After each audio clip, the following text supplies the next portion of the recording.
kind of grab the two sets of straps so that they can kind of hang in my hand. I'm trying to get the metal loops to one side so it's easier for me later.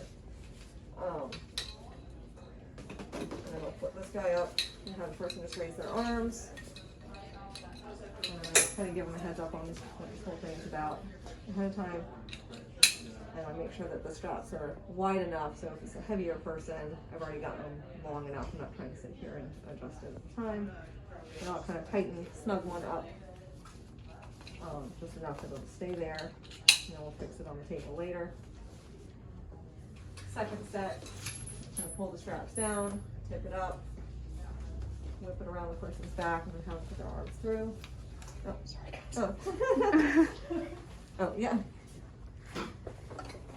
Okay, come up on the rib cage, and then hold my hands forward, and just be kind of mindful of where the person's chest is, so that you're not kind of bumping into them.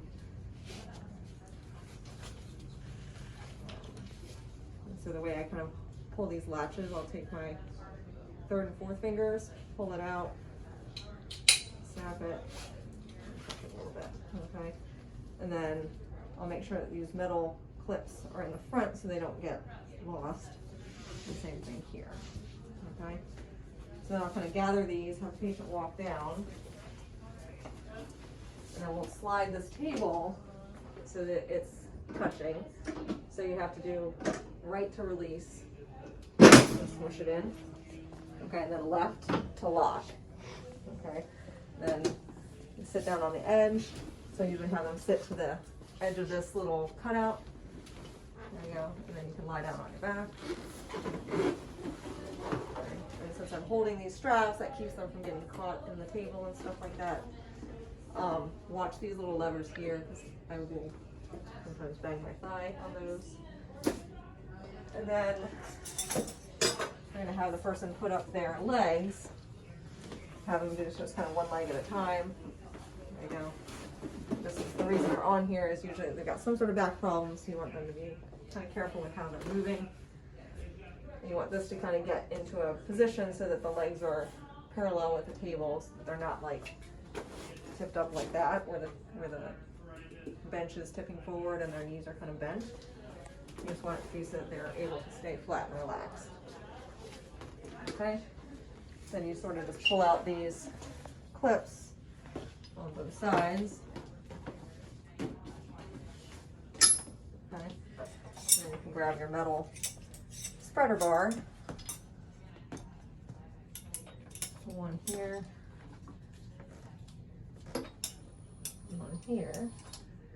You want the, a little harder to see, but you want the flat part to be in on the belt and the rounder part to be facing the machine.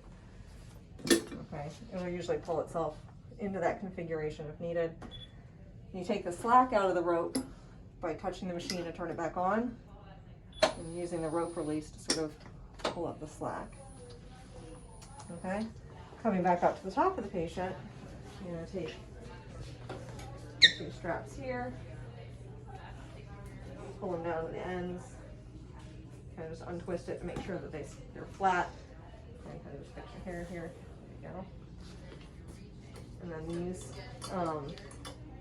latches here again go into the round side of that buckle, and then just pull this straight down, or if you need more length, you press that little lever or button, and if you need to tighten it up, then you smush it down. There's also a little thing here so that it doesn't dig into the pillow too much.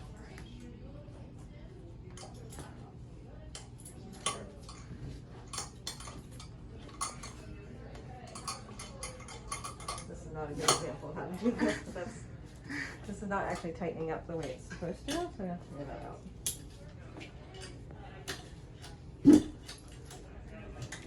But the essential idea is to get that tight. I'll have to play with that here in a minute. From there, and you kind of, if you're the tech, you're just going to tighten these up, you know, enough that they look tight, but the therapist is still going to come back and check. And then you give the patient their little kill switch, call Belle if they were to need to get a hold of somebody. Okay?